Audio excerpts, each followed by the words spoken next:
Hi, I'm Jamie Korab, Realtor at RE/MAX United Inc. Welcome to my VOCM Home and Garden Show booth. What I'd like to talk to you about today are the top 10 questions myself and other realtors get when people are looking to buy or sell a home. Hope you enjoy. Number 1, why is the real estate market so hot in St. John's Metro? 2020 boasts the strongest sales year Newfoundland and Labrador has witnessed in a decade, with houses changing hands 5,177 times by the Newfoundland and Labrador Association of Realtors count. Industry experts aren't quite sure what's driving this housing boom. Interest rates are at historic lows, it's almost free money, but there was a lot of first-time home buyers itching to get out of their apartments and into homes to be first-time home buyers and owners. I believe one of the main reasons is everyone is stuck at home during the pandemic and realized they needed more space. Working from the kitchen table just wasn't cutting it anymore. It's not comfortable. Kids with nowhere to do home classes. A lot of buyers right now say to me, I want a home with office space. I need to be able to work from home. Is this growth sustainable? We'll have to look back in a year or two and find out. Number 2, should I use a home inspector when purchasing? Yes, this will be some of the best money you will ever spend. Home inspectors are highly recommended because they reveal defects in the house that are not easily detected. They look at most everything from structural and electrical issues all the way to cracks in the siding and areas that are missing caulking. Home inspectors bring peace of mind to one of the biggest financial investments of a lifetime and can save you thousands of dollars and a lot of headache down the road. Number 3, I'm thinking of buying a home. Where do I start? Step 1 is to get pre-approved for a mortgage. The list price is something you see online and is all wrapped up in one number. But the reality of buying a home, it comes with closing costs, a mortgage, and other considerations. Before you begin this searching process, apply and get pre-approved for a mortgage at a bank or a mortgage broker. This will give you an idea of how much you can afford and what you're going to have to pay over the next 25 years. Plus, many sellers may require the buyer to be already pre-approved for a mortgage before you can view. If you're fighting for the home of your dreams, you'll need to do everything you can to make sure you come out ahead.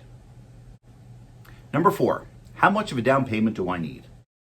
The down payment is an essential part of your purchase. There are private lenders who will offer mortgages with zero down, but the interest rates will likely be higher than the cost and will be much greater in the long run. This is generally not recommended. Don't cut corners and risk your financial investment. Save up to 5% of the purchase price and consider reducing your home buying budget to make it more affordable. Aside from the good old scrimping and saving, you can also take advantage of the first-time home buyers plan and borrow from your RRSPs, and this is tax-free. Number 5, is there a best time of year price-wise to buy or sell a home? The answer is there really isn't. Price depends on a number of factors like supply and demand and other housing market conditions. These can vary greatly from city to city and even from neighborhood to the next. Rather than seasons, when purchasing, the number of days on the market is the biggest indicator of your negotiating power. If the home was recently listed, the seller has had less time to test the market and gauge buyers' response to that price, and will be less likely to negotiate. When selling, most people assume listing their house in the spring is the best time of year to do it. Yes, you might have more purchasers looking, but you'll also have more competition as other people will be doing the same thing. Number 6, how much will I need for closing costs? Closing costs when purchasing will typically range from 1.5 to 2.5% in Newfoundland and Labrador of the home's purchase price. These include things like legal administrative fees and are payable on closing. You can expect to pay for your home inspection, mortgage default insurance if your down payment is less than 20% of the purchase price, the registry of deeds fee, lawyer's fees, appraisal fees, and property taxes, among some other fees that could be in there depending on the transaction. Make sure you budget for this. On average, when purchasing a home, it can range from around $4,500 to $6,500 depending on purchase price. When selling a home, it's around $1,800 to $2,500, again, depending on how much extra work your lawyer needs to do to complete this transaction. Number 7, what should I look for in an investment property? Whether you're thinking about resale value down the road, a quick rental flip job, or long-term rentability, as a landlord, location is the golden rule of real estate. For investment purposes down the road, it might be tough to sell a nice house in an unappealing community. Homes near public transit lines typically sell for higher and faster. Questions to ask yourself, is the area expecting population growth, income growth, or employment growth? Will the area benefit from an economic real estate ripple effect? Can the local infrastructure support the expected growth? Are there any major transportation improvements in the works? Is the area attractive to baby boomers and their lifestyle? Is it close to universities? Is there a short-term problem occurring that is likely to disappear in the future?